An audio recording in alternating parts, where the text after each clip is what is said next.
Para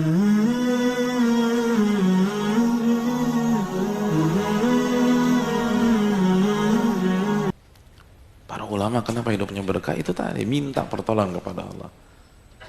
Mereka hidupnya ketergantungan dengan Rabbul Alamin, bukan dengan makhluk. Kita, sebagian kita yang lebih tepat, mungkin termasuk saya sendiri, itu masih harus belajar lagi untuk bisa menyikapi hal itu dengan hanya bertawakal kepada Allah Tabaraka wa Ta'ala. Kalau kita benar-benar bisa, fahuwa hasbuh tuh. Kalau hati kita benar-benar tergantung sama Allah, itu api yang panas bisa jadi dingin. Kok bisa jadi dingin? Iya, karena Nabi Ibrahim alaihissalam benar-benar hanya tergantung kepada Allah. Sampai ketika malaikat menawarkan pertolongan dan bantuan, apa kata Nabi Ibrahim? Amma anta fala. Adapun engkau wahai malaikat, saya nggak punya urusan dengan kamu. Saya hanya tawakal kepada Allah. Hasbiyallah wa ni'mal wakil. Cukuplah saya bergantung kepada Allah, dan dia sebaik-baik tempat bergantung. Langsung Allah turunkan, ya narukuni bardan wasalaman ala Ibrahim. Wahai api, jadikanlah dingin dan nyaman. Bardan wasalaman, dingin dan nyaman. Bukan hanya dingin. Kalau dingin bisa mati beku. Dingin dan nyaman. Dalam riwayat itu baju semua kebakar. Hanya jasad Nabi Ibrahim yang nyaman di sana. Tawakal sama Allah.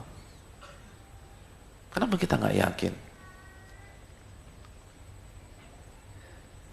Malakum la tarjuna min Allah.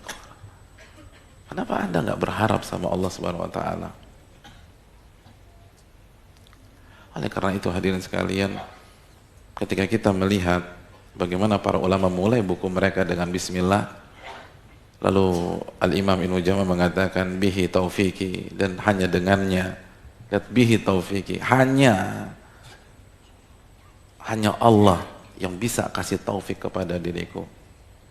Ini kan dalam ilmu balaghah, takdim mahaku ta'khir bihi taufiki, jar majrurnya di depan. Artinya hanya Allah tuh yang bisa kasih taufik kepada saya sehingga buku ini jadi. Akhirnya bayangkan beliau menulis ini di masa abad ke-7 dan awal abad ke-8, sekarang di 1439 kita nikmatin buku beliau. Antum bayangin pahalanya kayak apa? Pahala buat beliau karena diberkahi. Kenapa berkah? Itu kan bismillah kan berkah. Bismillah kan minta pertolongan, minta keberkahan, berkah. Sampai sekarang eksis buku ini.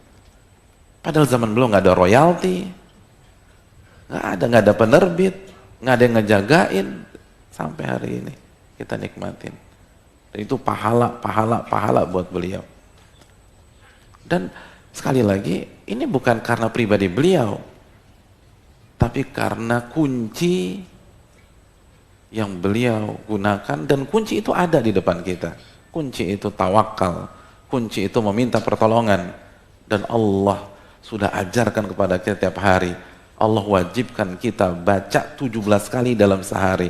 Iyyaka na'budu wa iyyaka nasta'in. Hanya kepada Engkau kami beribadah, dan hanya kepada Engkau kami meminta pertolongan. Kenapa sih Allah masukkan konsep ini ke surat Al-Fatihah? Lalu Allah melalui lisan nabinya mengatakan, la salata biman lam yaqra bi fatihatil kitab. Tidak ada salat yang sah bagi orang yang tidak membaca Al-Fatihah. Pastikan ada sesuatu hadirin. Pastikan ada pesan. Pastikan ada message dari sini. Kenapa konsep ini disuruh untuk dibaca berulang-ulang kali? Minimal 17 kali. Itu kalau kita nggak sholat sunnah. Tapi antum yang sholat sunnah, sholat duhanya berapa rakaat, tahajudnya luar biasa, lalu rawatibnya bisa puluhan kali kita baca iyyaka na'budu wa iyyaka nasta'in. Artinya apa? Hanya kepada Engkau kami beribadah, dan hanya kepada Engkau kami meminta pertolongan. Al-Imam Tabari dalam kitab tafsirnya, beliau mengatakan kenapa konsep ini memiliki dua penggalan. Karena yang pertama tujuan kita beribadah. Iyyaka na'budu itu ibadah.